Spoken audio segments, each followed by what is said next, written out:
All right, what up, guys? Welcome to New Jersey HorrorCon. How you guys doing tonight? Awesome, awesome. We have some amazing indie filmmakers here for you guys, so let's not waste any time. Let's get them up right on stage. We have Todd Staruch, Tom Ryan, Brandon E. Brooks, Anthony Catanese, Sara Casey, and Alton Simpson. Make some noise.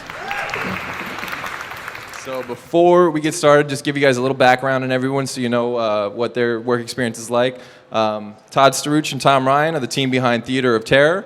Todd also produced the short film Dutch and acted in the indie short Wrapped. And Tom is also the writer, director, and producer of Day 9 and the Faces.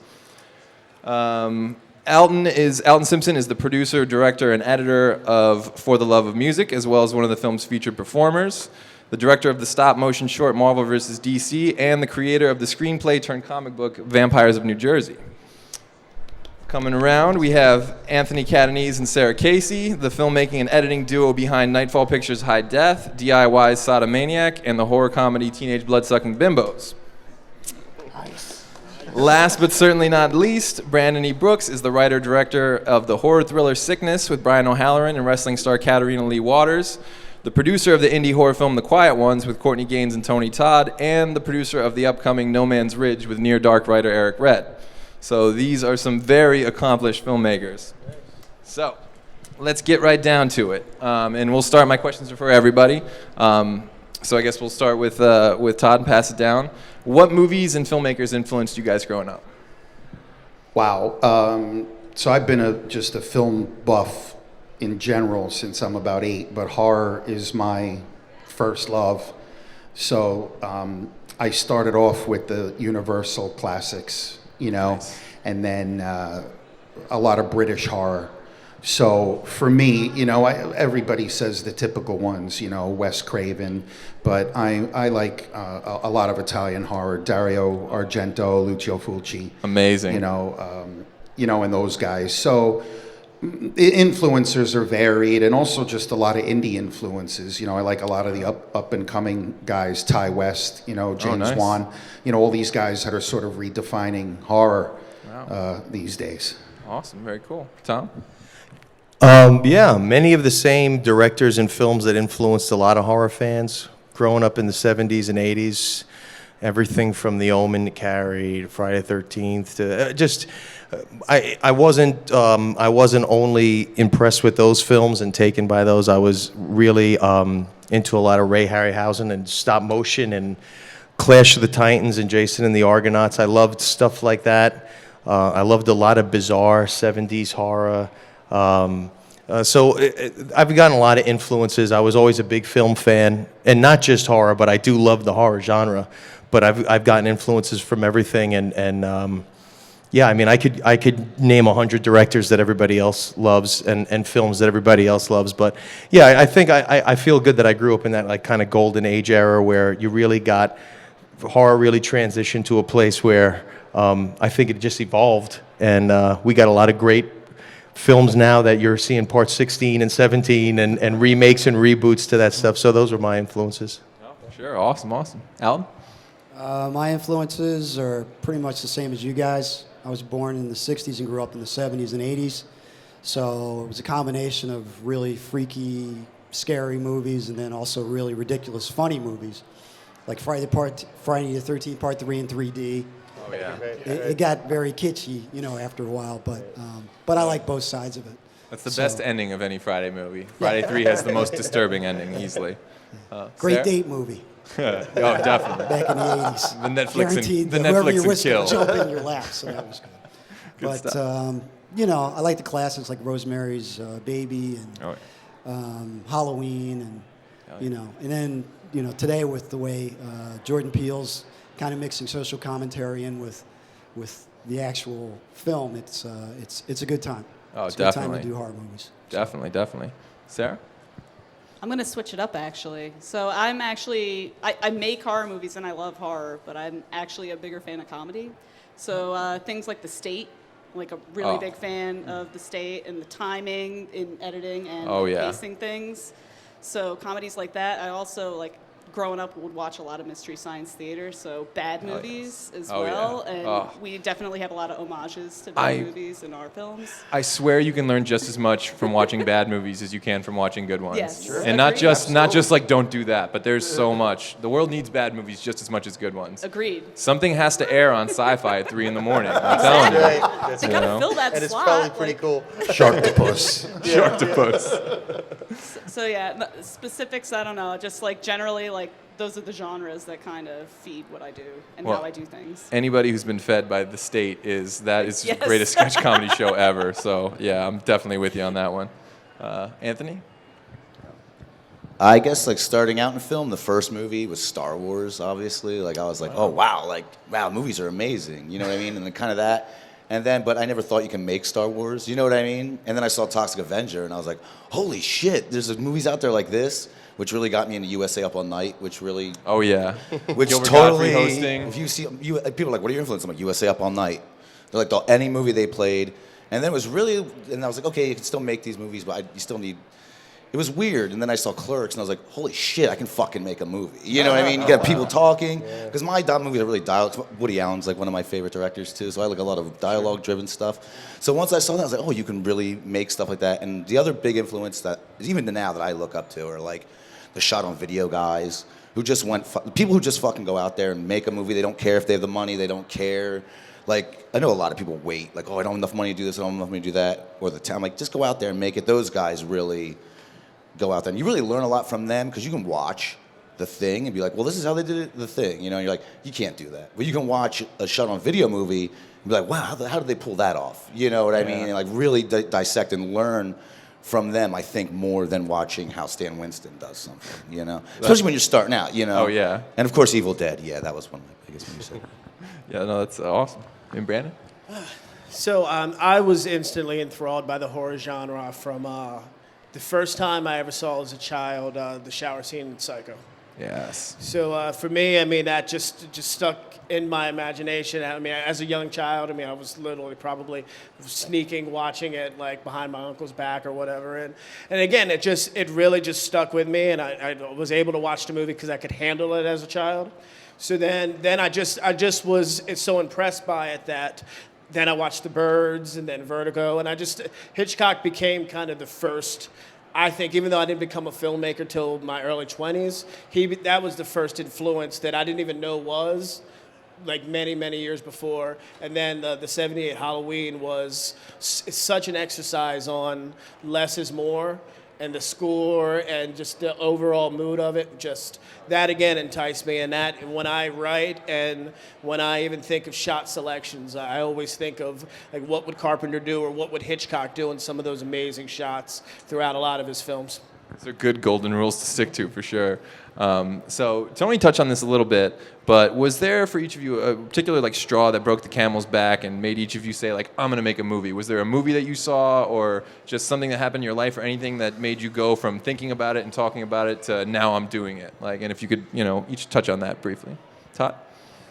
Well, I always fantasized about being in movies, but I have a pretty standard like background. Went to college, have a career, in IT, and that kind of pays my bills. But until about 10 years ago, I didn't really even understand that there was such a full, vibrant indie film scene until I started talking to indie filmmakers, and then I said, wait, you guys actually make your own movies? How do I get involved with that? So then I just fell in with a group of filmmakers and started helping them out, and then just fell into it. And, it's just such a fascinating experience. And one thing I learned, and I try to impart to people who talk to me about it, is whether you're on a $150 million Hollywood movie or a no-budget indie film, the process is very much the same. So you're making a movie, and you have to have lighting and camera and acting and work. So just learning about all of that has been an amazing experience. At 50 years old, I never dreamt that I would be involved in actually making motion pictures. And then here we are. That's amazing. And Tom? So I'm going to try to make a long story short. Okay. When I was a kid, we always loved making movies with VHS cameras in the backyard. There was a movie that came out in the 80s, a made-for-TV movie called Alligator, about an alligator in the sewers. We were really influenced by that. We got a toy alligator. We got some G.I. Joe figures, and we just kind of shot that stuff. So years went on. I went to college. I majored in the media arts for a couple of years. The college I went to was becoming a university. The tuition just grew out of my control. They kept raising the tuition to become a university for whatever reason. They needed more money, so I dropped out of college and I just started working full-time and forgot about the movie business. Some years later, I saw a friend of mine posting on social media about a web series called Dead Road that was directed by a friend of mine named Corrado Gadaletta. I reached out to him, asked him if he needed help on the project. I came out, I did some special effects, I did some acting, and I quickly learned about the digital age and what you could do at home now, that you could shoot on a digital camera, that you could edit at home. And I had been cutting tape in college, basically, and so we're doing reel-to-reel stuff. And now I said, wow, I could actually afford to make a film and didn't have to buy film and didn't have to buy a camera, and I could get this little digital camera. And so I made my first short film, Day 9. I intended to just show it to a handful of people in my living room. And a friend of mine suggested the Macabre Fair Film Festival in Long Island. I submitted it there. We got accepted. We wound up winning a Audience Choice Best Short Film. And from there, it encouraged me to reimagine the dream again and get back to it. So, yeah. Oh, wow. That's awesome. And Alton? With me, it was probably not when I saw Clerks, but when I heard about Clerks. Because that was it was before this ridiculous internet, social media explosion.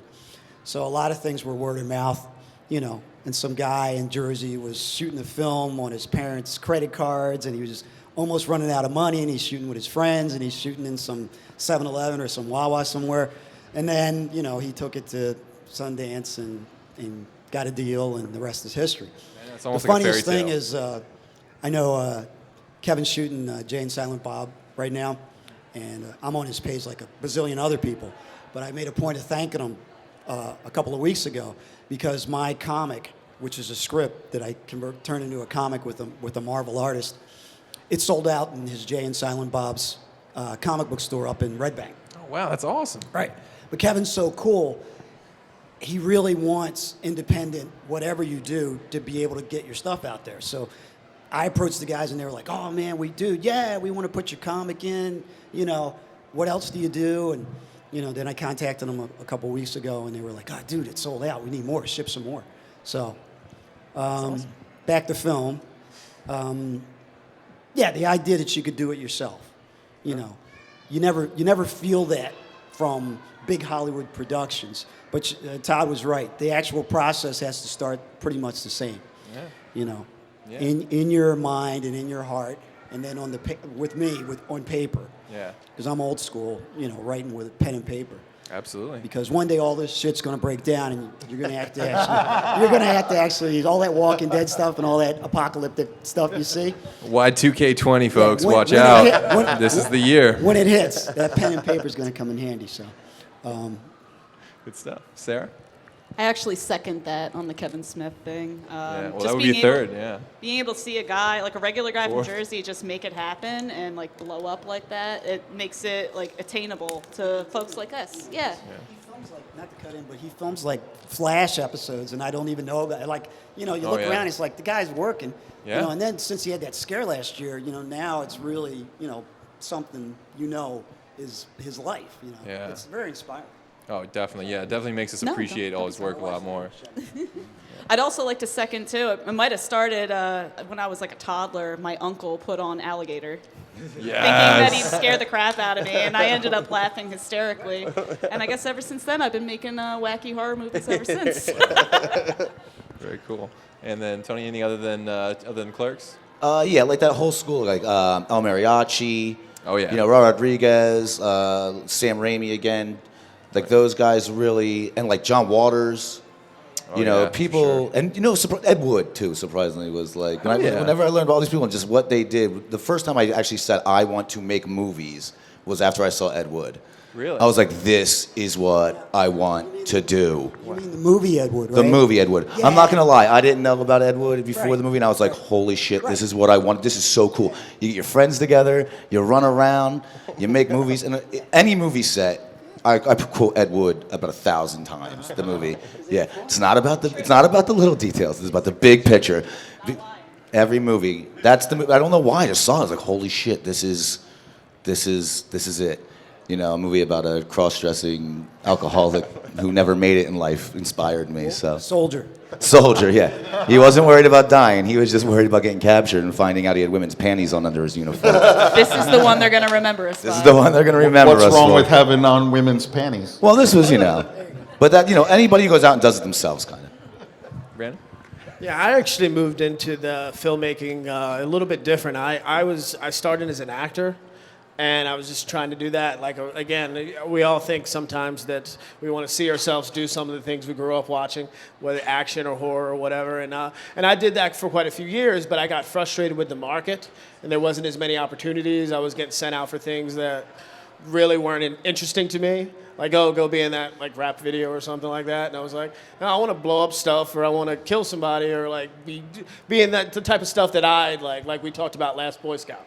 Things that were cool, like, or Hell whatever. yeah. So for me, like, so then I just started writing, and then that just that became such a it's such a craft that almost took me over for a while, to where I had to even just stop, like, even auditioning and doing all of that, and I kind of just had to just enthrall myself into writing, and then that segued into learning the directing and the producing part of it, because we're at an event, and this is an event not very much unlike some of the first like Fango shows that a buddy of mine took me to probably 20 years ago or so, and he opened me up to a new world, to where you can walk up to a table and there's Tony Todd or there's Courtney Gaines or any of these actors, and just strike up a conversation. And if they see some kind of potential in you, and you're able to respect them with some kind of pay that, it's worth their time, then you're able to make a movie with these amazing genre actors. And you're really not going to have that with Dwayne Johnson or Tom Cruise or some of those. Like, there's not going to be very many events where you just walk up and say, like, hey, Vin Diesel, like, I got this script. Hey, can you read it? Because it's just not going to work that way. So yeah, it's possible.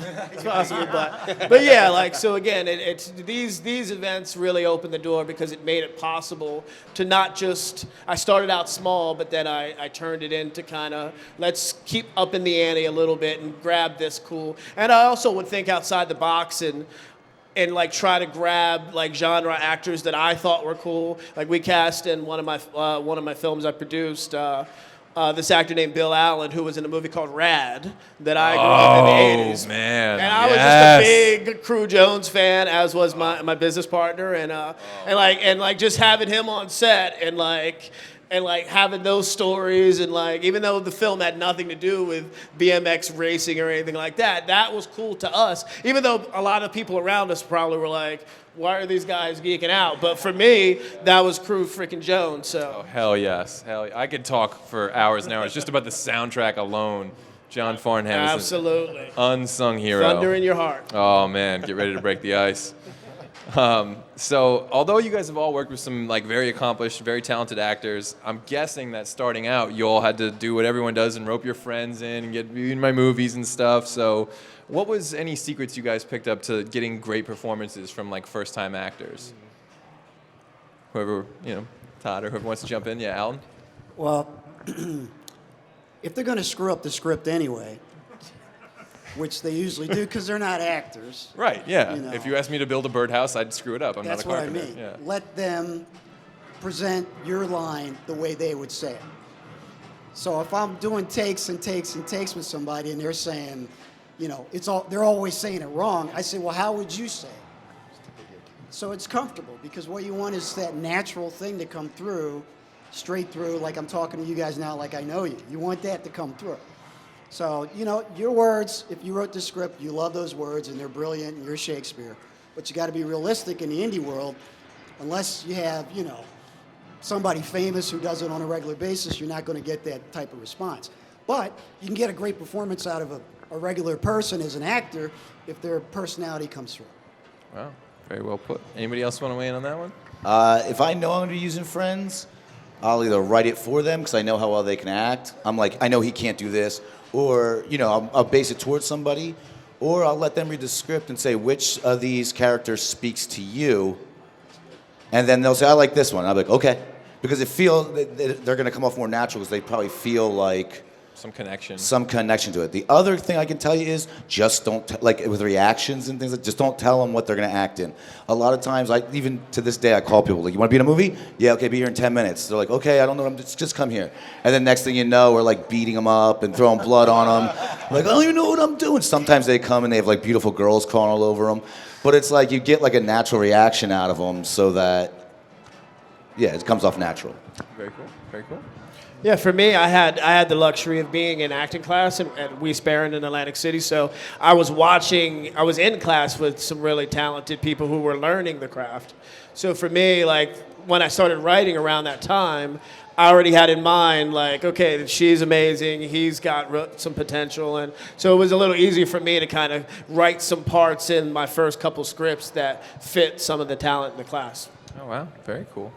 Yeah, when I'm sorry, Tom. No, go. My first short film, I was the star of it, so I had done some acting already, so that was easy. There were some co-stars in it that I kind of they didn't have a lot of lines in it. Just if you see the plot, you'll understand why.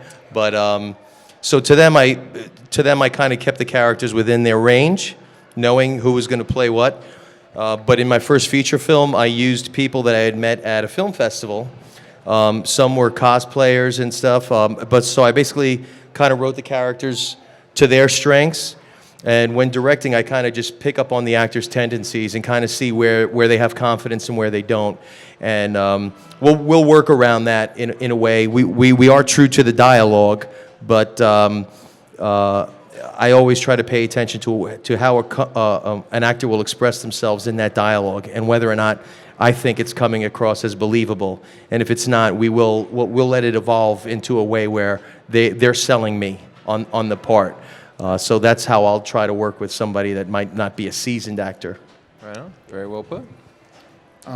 What I've observed on movie sets, just from a producer standpoint, is it depends on the tone that the director wants to set. So even if you don't have people who are overly experienced actors, if you set the tone like, hey, we're actually making a movie here, we're not goofing around, you can kind of get people to take it seriously and put a lot more effort into it. I like to bust this guy's chops, but one thing I have to give Tom credit is he really goes out of his way to make people feel comfortable on set, but by the same time give them clear direction on what he wants, So you don't have to have people that are, overly experienced actors.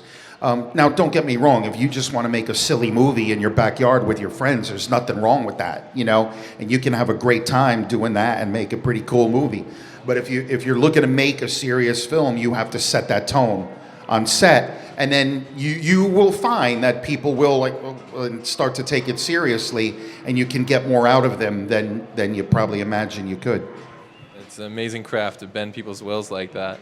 And then Sarah, you're dealing with this footage a lot of times after it's been shot, so you're seeing things that no one even caught on set. And wonder what your insight is on the whole acting process. This is true. I'm also on set a lot as well. Wow. So I'm a bizarro producer editor like that. I will say, especially with low budget films, sometimes the location becomes a character in and of itself. Totally. So if you're dealing with like an inexperienced actor and you're like in a dank, nasty basement somewhere doing a horror film, like that will already put that actor or actress in a mood that will transfer onto the screen as well. Or in the middle of nowhere in like the Pine Barrens or something like that. There's like that will just kind of like make you forget that this person like picked him up out of a bar or something off the street to, hey, come be in a movie, whatever. Right on, right on. Well, I do want to give a chance for anyone in the audience that wants to ask questions, guys, or anything you're dying to know about the indie film process. Because if not, I have plenty of questions good to go, so I know guys get shy. Well, all right. We actually have some indie filmmakers in the audience here. Oh, call them out. And Give them some actors in the audience. But yeah, these guys, it's great. Thanks for coming and Yes, listening thank to us you. talk about the craft. But these guys have done great work too. Oh, awesome. Well, we'll definitely have you guys on the panel next time. So another thing that fascinates me about the indie process, obviously working with smaller budgets in Hollywood. So when doing that, how do you manage to balance concessions? Like, you're not going to get everything you want on screen, but I'll take, maybe not, like the lenses that I want, or maybe not the big crew that I wanted, but I'm getting this scene. Or like, how do you guys manage to deal with that, the compromises that you have to make, and any challenges that you've had along the way? Well, for me, it starts in the pre-production process. Once you break down your script and you kind of see like the day out of days, like what you need to do, I always, if I'm going to try to cast someone, I'll decide if it's going to be a non-union or a union thing, which is a major difference. It's another conversation for another day, but Yeah. It's a big difference between one or the other. But for me, if it is going to be something that is union, if I want to get a name actor in the genre or whatever, I try to look through. I try to schedule. I always do a prelim schedule. Even if I do end up hiring a line producer, I always do my own prelim schedule because that helps me keep in order that specific actor. So if I'm going to bring that person in, I'm going to know if I need them for 2 days, it's going to be 2 consecutive days. Right. So then, because I've been on things before where people didn't think about that, and someone's shooting on Monday and then Thursday, and you have to have this actor that you brought in from LA or Canada or wherever, and then he's sitting around for 2 days doing nothing in the hotel that you're paying for, and eating, and you still got to feed him, and you still got to give him per diem, and those are things you have to think about in the beginning of the process, because if you get them in and get them out as quick as possible, then that saves on your budget, and it also helps you in the long run, because a lot more actors sometimes are willing to take a shot on an up-and-comer to come in for 2 or 3 days and do a cool little role that they may not have been even seen for. Like I remember approaching Courtney Gaines about a role, and he's known for Malachi and Children of the Corn and The Burbs and many other things. So many things. Can't Buy Me Love, Back to the Can't Buy Me Future, Love, yeah. and but we were presenting an alcoholic father, abusive father, and it was a role that for him at the time he was like, look, I would love to take on that challenge of that type of a role, and that was, like I said, I always tell people to try to go, if you can, try to go to some of these actors with something a little bit different than they're known for, because Robert Englund might be a little more receptive to a role like in a low budget Taken than he is on playing like another version of Freddy Krueger or the Mangler. So. Very cool. Let's jump in. I was going to say, first of all, I forget the question. But, Oh, it was how do you balance making concessions with small budgets? okay. Well, I come from, they say it's low budget. I come from no budget. Right on. Okay, so it's all based on how much money you got to spread around. If you have the money for name actors and you can get them, that's good. If you don't, you have to work with whatever you have. But make sure, and I think this is a problem for a lot of different people, make sure you have enough either, we'll say resources, which would be people, money, locations, whatever, to finish your project. Because a lot of people start things, with a big, hype, and they're all excited, and you're going to do this, you're going to do that, and then you don't even get as much in the can to finish the movie, to release it as you can. So think everything through all the way down the line, as best you can, on whatever budget you have. Because I believe you can shoot a movie on, we could shoot a movie now with our phones. Yeah. When I started, we didn't even have phones like we have now. The phone in my pocket is better than the first camera I bought when I shot my first movie that got into the Philadelphia Independent Film Festival 10 years ago. Wow. So you guys are, whatever you're doing, now's a good time to do it. You have a lot of opportunities. Whatever you can think of, you can shoot. Yeah, absolutely. I would just, my 2 cents is that it starts from writing. When I'm writing a script, I try to write within my boundaries. I already have an idea of what my budget for the film's going to be, if it's going to be self-funded or if I'm going to try to raise money. The concessions that I'll make is if there's something important to the story, a special effect, a scene, a location that I need, I'll focus on that on the budget. And if there's other stuff in there that I could avoid spending money on, I'll avoid spending money on there. But it really starts from the writing process. It carries into acting. It carries into locations. It really is a part of everything. I will make concessions if it doesn't affect the story. That's where I'll start. If it comes to actors, if I can, I mean, if I need the best actor and I have to pay a lot of money for that person and that's the must-have person, I'll try to do that. But if I realize that it'll save the film, a great example is our film that's showing tomorrow, Endangered. We had a pretty big name actor that we wanted to bring in to play a creature, and after looking at the budget numbers, we decided that because this person was going to wear a mask for the whole film, it really didn't matter who played the creature. We wanted to get Robert Mukes, and we'd met him at cons. He's a great guy, and he's big, and we needed a big man. We wound up getting another actor. We lost an inch in height, but we got another actor who actually is a special effects artist and contributed his talents to the film. So it wound up saving us a ton of money. Made the costume. Wound up making our creature costume, and everything fell into place. So it's got to be part of the process from A to Z. That's why I'm not writing like space battle movies, because I just don't have that kind of money. So, but you're right within your limits, and that it'll save you a lot of time that way. But no concessions to actually delivering the story that you want to. You got to trim all around, that part that you really need to be seen. That's the main focus of your budget. Well, totally. Yeah, I was going to say the same thing. It really starts with writing. I think, what do I have? Where haven't I filmed? Right. Who do I know? I'm like, oh, my friend has a coffee shop. Okay, coffee shop. I like to make a list. I have a barber shop. I have this. And usually I'll write. No, sometimes I'll put things in the script knowing it won't happen.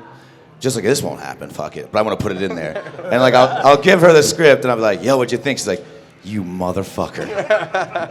We are not doing that. We can't do that. Every time. Every time. But the thing is, I'm like, okay, it won't happen, but we still work at it, and every single fucking time we've done it. And I walk away like, I can't believe we fucking pulled that off. We did a whole warehouse battle scene where people's assholes are getting ripped out, nuns are getting shoved up the ass. People...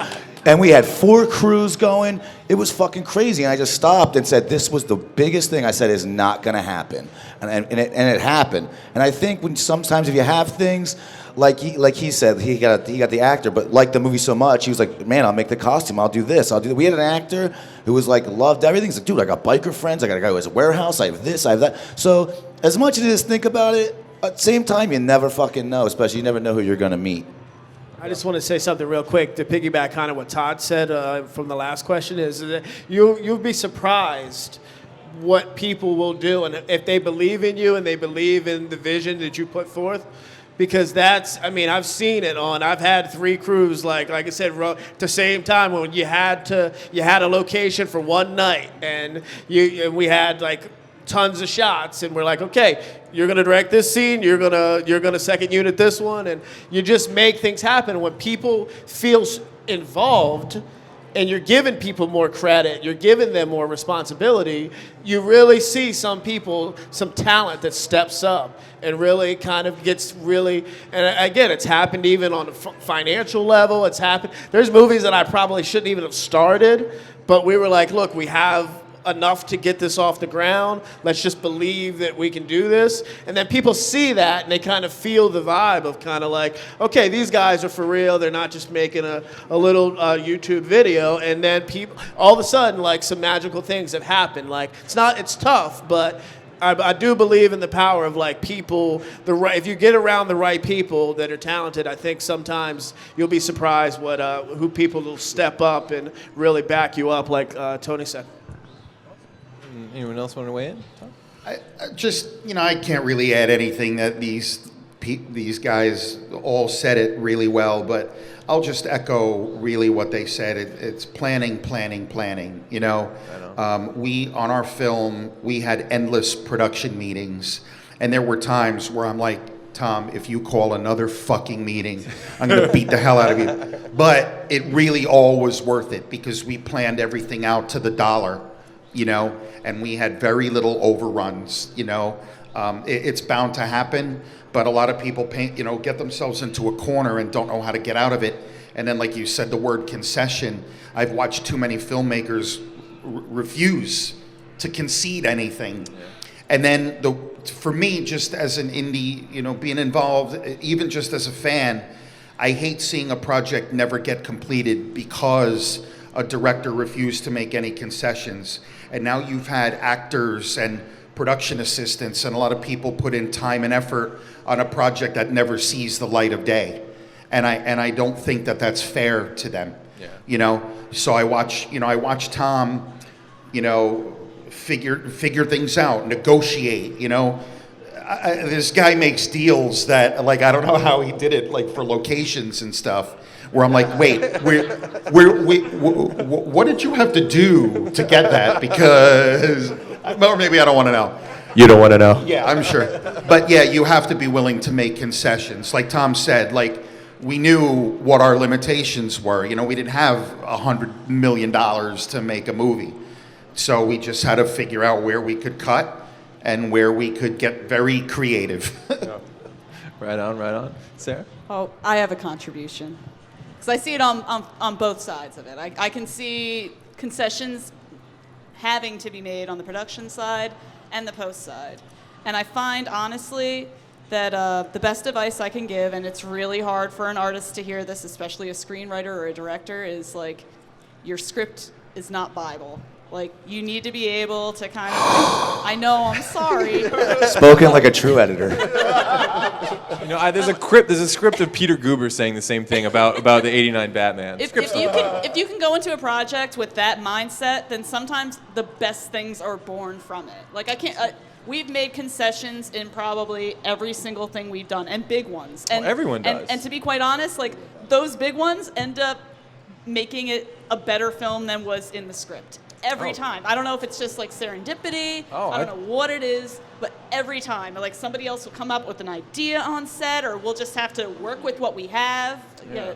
I think certainly sometimes when filmmakers and creative types are forced to kind of work into a smaller box than they're used to and play with some different rules, things get a little weird, but you get some creatively awesome stuff. Like, we have Back to the Future panel here tomorrow, and I always love the story that the original ending was them driving out to a nuclear test site in Nevada and then, like, putting the DeLorean, waiting for the bomb to go off, Doc's like miles away in a walkie-talkie. Like, think about how, like, unexciting that would be compared to the fantastic clock tower sequence, which they didn't have the money for the nuclear test site, so you got the best ending in, like, 80s movie history. Exactly. So one thing I've wanted to ask you guys about is in terms of promoting your movies. Do you guys cut your own trailers? Do you do your own posters? Do you have friends? Do you have people? Do you pay for that kind of stuff? Like, you know, anyone that's helped you out that you want to throw some credit to right now? You know, whoever wants to jump in on this. Luckily enough, I'm a graphic designer, so I do all of our posters. You can hire me if you want some illegal looking posters. That's right. And we cut our own trailers. And we've had people cut, he's not here. We've had, like, companies make trailers for us, and they weren't exactly, I was like, oh, I had a better trailer than that, and you charged me, you know. So I think sometimes it's better to have other people cut it because you're so close to it. Right. But, I do all my own art promotion and stuff like that. Oh, very cool.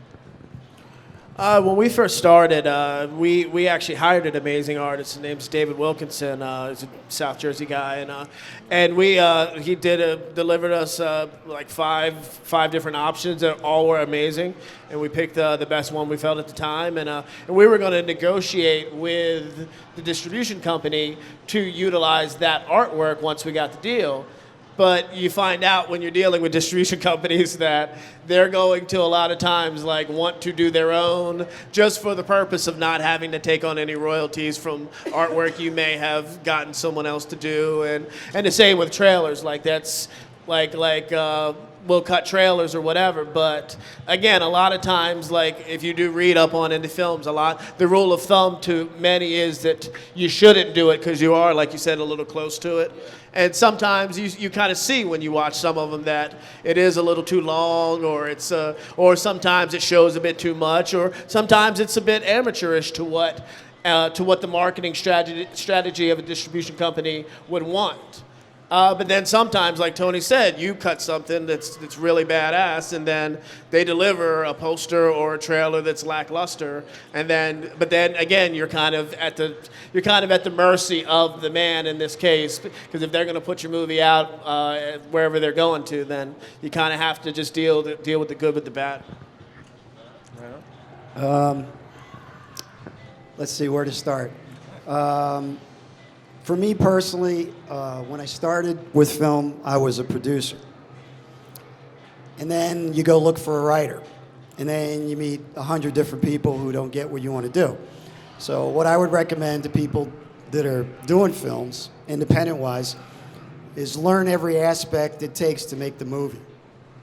Over the time, I've been doing this since probably 2003. I've learned how to edit from, online courses. I started playing guitar when I was 12. I had lessons, so eventually I ended up scoring all my own films and doing soundtracks. Learn every aspect yourself. Now, if you have money, you can always pay people to do things. That's what Hollywood's all about. You can always pay people to build a set if you got $10 million. But if you don't, and you're indie, you got to be creative.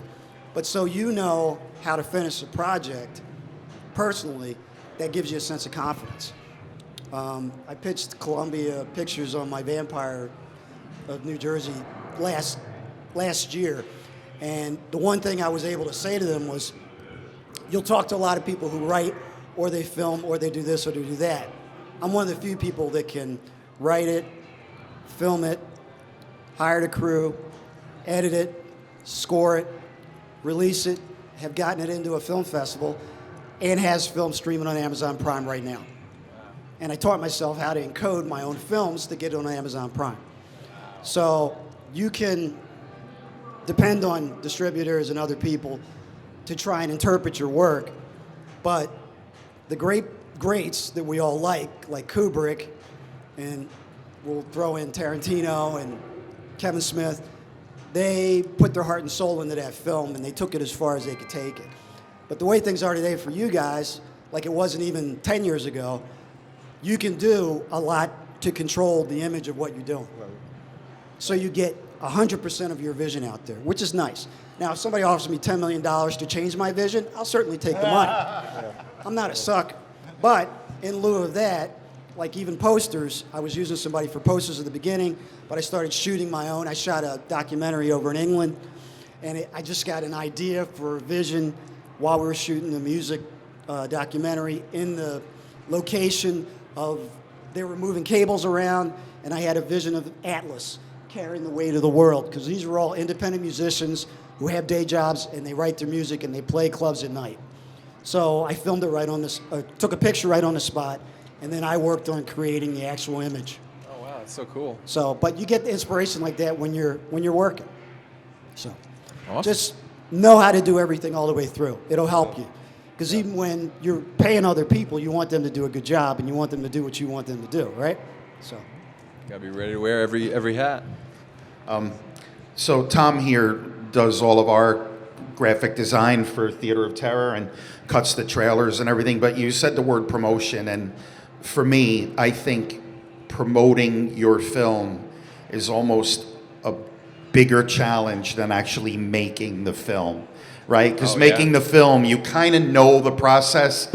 Film, scoring, color grading, all that stuff is technical, and people know how to do it. Today, everybody is making a fucking movie. So you're competing for all that attention, whether it's through social media or whatever. Like, social media is just an endless ocean of images and thoughts and ideas. So you get we're constantly spamming people's feeds with our movie, right, to get attention, because there's really no other way to do it. You can sell your soul to a distribution company if you want to, and that may be a very valid road to go down. Every case is unique. But man, promoting is just such a challenge, whether it's coming to cons and just trying to sell DVDs to people walking by, or selling them online or whatever. God, that is almost more work than spent being on a 24-hour film shoot, because at least that's exciting, and you're having fun, and you're making a movie, and now you're like, how do we sell this fucking thing? You could probably learn some interesting, like, just people watching psychological things. Like, what does it take to get people to stop? Like, what is, you know what I mean? You probably learn a lot doing that too, I'm sure. We physically drag them over to our booth. Buy our movie. Someone's got to do it. Guys, anyone else wanted to weigh in on that? Yeah, no, just like Todd said, I do all the art, but it kind of references back to what Alton said before about, it was all part of the process making films. I learned to edit, like you said, online video tutorials. Learned to do editing. Learned to do Photoshop. It was just easier. It was cheaper because of what my resources were. I've gotten better at it now, so it's almost becoming something that I enjoy doing. It is stressful when you're writing and directing and producing, and you're the location scout, and so it's a lot of work. But I enjoy doing it. I've gotten a lot better at it. Our images have gotten a lot better. It's a really fun part of the process too, because I guess going into the movie I have all these ideas and it's easier for me to express them myself than to explain them to someone and then hope that they kind of return what I'm looking for. Yeah. But eventually, if we're making enough money and we get enough resources, I would definitely happily outsource that kind of that kind of work. I got you. One thing I just want to add is that it goes out to anybody is to, as much as you can, if you see something you like on social media, pay it forward by reposting or liking or following, because like you never know like who like may take. There's a lot of people who've come to me after the fact and said, "Oh, thanks a lot for reposting that." A lot more distribution companies saw it that were on your page, and then I've even gotten work from people who have come to me and said, "Oh man, all those years like you would support my films and repost my arrow in the head articles or whatever, and why don't you come produce this with me and help me promote it?" And I was just doing it just to support friends that made movies or interesting horror or any other genres that I thought were cool. But you never know. It takes 2 seconds to repost, and you can't imagine the amount of people, even friends, that don't repost or like things that you put out there. And I'm like, so I always just try to do that because again, it doesn't take any effort to do it, and you never know like who may come around to that Twitter thing you reposted or that Instagram or whatever it is, and it could really turn into something that could be good for your career. Very cool, very cool. So, is anyone, did you weigh on that, Sarah? You're good? I think everybody kind of covered it. Everybody really. kind of covered it? Okay. I will say that having other folks kind of work on promotional media for a film you worked on is like a newer experience for me. So I do find it interesting seeing what they do with the footage, whether I like it or not. But I do find it to be it's a weird feeling, but yeah. I find the whole thing, promotion, whether it's, posters, one sheets, or trailers, whatever, it's an interesting, unique art form of its own. I'm going to sell this whole movie in 30 seconds or 90 seconds or one image or whatever, I remember a filmmaker friend of mine once said to me, whatever you're doing, you have to be able to sell it in one sentence to anyone who asks about it. And that's like, I'll never. Oh, yeah. Yeah, the elevator pitch. Yeah, see, that's something I'll never. I can do it for other movies, like, it's Walking Dead with aliens, it's Jason versus Carrie, it's this, versus that. And then, okay, I'll go watch that. But, oh, shit, if I'm going to ever get something like that for anything I'm working on. With the posters, I always start, to go back to Ed Wood about how that is, I never write a movie before I have a poster and a name for the movie. It's true. I have to have, there's movie ideas I have, but I don't have a name for it, and I'm like, I will not write that script yet. Oh. And I always start this, and I do the poster so I can look at it, and I always make it my lock screen on my phone to be like, this is, every time I look at my phone, like right now, I have my new movie that we're finishing up, and the day I made the poster, before I wrote the script, it's been on my lock screen to remind me that this is what has to be done and this is what you're doing in life. It's like a vision you see before the rest, but it's there. Right on. You know what I mean? Yeah. And it helps people too. Like Artists, if you have a poster, they get an idea of what you're going for. We have an idea. Right on. So we are almost out of time. So I do want to give you guys a chance to plug yourselves online, any upcoming projects, anything, anywhere fans can follow you online, connect with you. Where can we reach out, guys?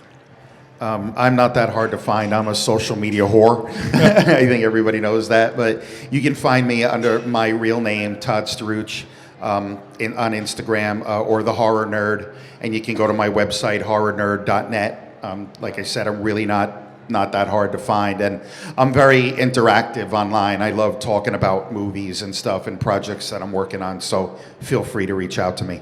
All right, awesome. Yeah, so Theater of Terror is on Facebook. We have a table here this weekend. We're down by the entrance. We're selling our Blu-rays, our DVDs. We have some music CDs, posters, lobby cards, all that good stuff. Awesome. You can also find us at theaterofterror.net. and that's theater spelled Theatre. We're And, fancy. Yeah. Theatre. And on YouTube at, oh God, Tom R. I don't remember my name. Tom R666, I think, is my YouTube name. But yeah. Very cool. Alton? Alton Simpson, 3hpro.com or 3heads Productions. I actually wanted to make a point that over the time I've been shooting independent film, I've met a lot of people with a lot of great content. And recently I've been looking at creating a Roku channel that we can all stream our stuff from.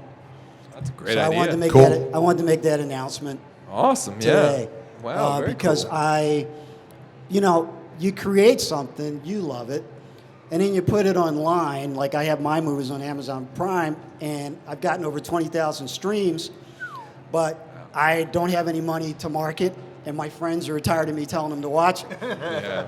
And literally, because I'm just, a one-guy shop or two people or whatever, I don't know why those people streamed it. You make a poster to attract people. They streamed it because they liked it. But nobody actually complained yet. I'm sure they will. But I think all of us are creating a lot of cool content, and I feel good that people enjoyed my stuff. And I think other people should have that feeling too. So I'll be working on that actual Roku channel over the next year. Wow, that's amazing. We'll definitely look forward to that. Contact me and let's get your stuff to fans. Yeah, absolutely. Well, this is me contacting you. Nice. So you can catch us. Please, thanks. So you can catch us. We have a YouTube channel, D.I.Why. Yeah, you just go to DIY.com. Yeah, we also DIY.com. You can reach our social media, things like that. Yes, Yeah, the word Y. Right. Correct. We have a table here as well. It's right by the film festival behind Father Evil. You can get some merch and some DVDs there. We also have a new podcast that we do with a friend of ours, Raymond Strife, where we talk about current movies, how they can be better. It's called What They Should Have Done. Which is an amazing podcast. Yeah, you can follow that on Stitcher, and I just remember Stitcher. There's a bunch of them. Yeah, Anchor FM. There's a bunch of them. Every podcasty place. Yeah, same thing, DIY.com. It's the word Y. And you can get our movie Sodomaniac. You can get that anywhere DVDs are available, but you should And buy you that. should watch that movie. You should. really should. You might be You able should to buy get it It's here exactly from what it us. sounds like. To support us for $10. Yeah, you can go and pre-order High Death right now on Amazon. That comes out in June. Teenage Bloodsucking Bimbos, I believe, is coming out in September. They changed the name. It's to Girls Just Want to Have Blood. And then also keep a lookout. We have a new movie coming out probably early, that we're filming right now, early 2000, what year is it? 19? 2020. Wow. It's been a long, I'm sorry, it's been a long week. Brandon E. Brooks on Facebook. There's I also have a company page, Saint Sinner Entertainment. Also, Wild Eye Releasing, I believe, is one of the sponsors of the NJ HorrorCon. They released a film of ours, a psychological thriller called A Man Possessed. Nice. So there may be copies at their table. They're not here.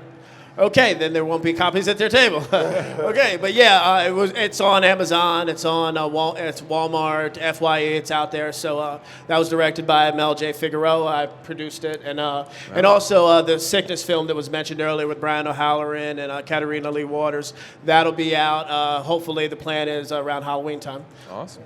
Very cool. Well, all right, guys, that concludes the panel. Give these guys a round of applause for doing such a great job.